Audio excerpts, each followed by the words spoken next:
নমস্কাৰ বন্ধু বান্ধৱীসকল, আজি আপোনালোকৰ কাৰণে এটা বিশেষ বিজ্ঞাপন লৈ আহিছোঁ। বিজ্ঞাপনটো আপোনালোকে নিশ্চয় দেখিছে। এইটো যিখিনি ভেকেঞ্চি আছে, ভেকেঞ্চিখিনি গুৱাহাটীৰ কাৰণে আহিছে।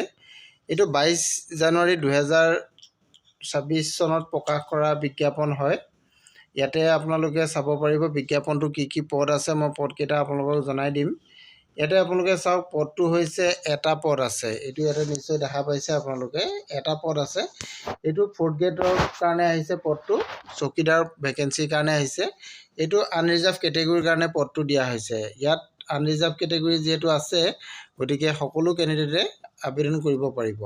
আৰু এই পদটোৰ কাৰণে আপোনালোকৰ শিক্ষাগত অৰ্হতা কিমান প্ৰয়োজন হ'ব এইটো কথা ইয়াতে উল্লেখ আছে। আপোনালোকে চাব পাৰিব, candidate must possess the minimum educational qualification of class 7 standard ইয়াতে বিচৰা হৈছে। এইটো নিশ্চয় আপোনালোকে দেখিলে, ক্লাছ 7 ষ্টেণ্ডাৰ্ডহে ইয়াতে বিচৰা হৈছে। আৰু ইয়াৰ কাৰণে আপোনালোকৰ দৰমহাটো আপোনালোকে ইয়াতে চাওক, পে' বেণ্ডটো আপোনাৰ 1 হ'ব।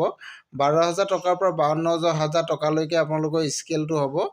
আৰু গেট পে'টো থাকিব লগতে আপোনালোকৰ 3,900 টকা। এইটো নিশ্চয় আপোনালোকে দেখা পালে।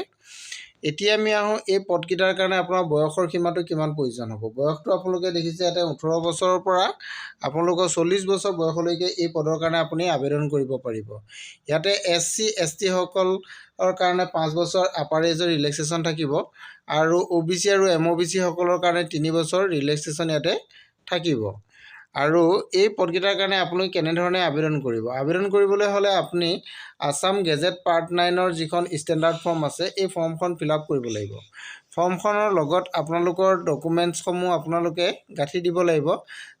ধৰি লওক আপোনালোকৰ এডুকেশ্যনেল কোৱালিফিকেশ্যন ডকুমেণ্ট যেনেধৰণে আছে, তাৰ চাৰ্টিফিকেট, মাৰ্কশ্বিট আৰু আপোনালোকৰ ইমেইল ID, কণ্টেক্ট নাম্বাৰ, এই বস্তুখিনি আপোনালোকে লগত দিব লাগিব। লগতে আপোনালোকৰ ফটো, ছিগনেচাৰ এইখিনি বস্তু দিব লাগিব। 2 কপি ফটো দিব লাগিব আপোনালোকে, এইটো কথা উল্লেখ কৰিছে। আৰু এজৰ কাৰণে আপোনালোকে ডকুমেণ্টছ ছাবমিট কৰিব লাগিব। আৰু কাষ্ট যদি আছে, কাষ্টৰ চাৰ্টিফিকেট আপোনালোকে দিব লাগিব। এমপ্লয়মেণ্ট এক্সচেঞ্জ ৰেজিষ্ট্ৰেশ্যন নাম্বাৰৰ কাৰণে এমপ্লয়মেণ্ট এক্সচেঞ্জ ৰেজিষ্ট্ৰেশ্যন চাৰ্টিফিকেট আপোনালোকে প্ৰডিউচ কৰিব লাগিব।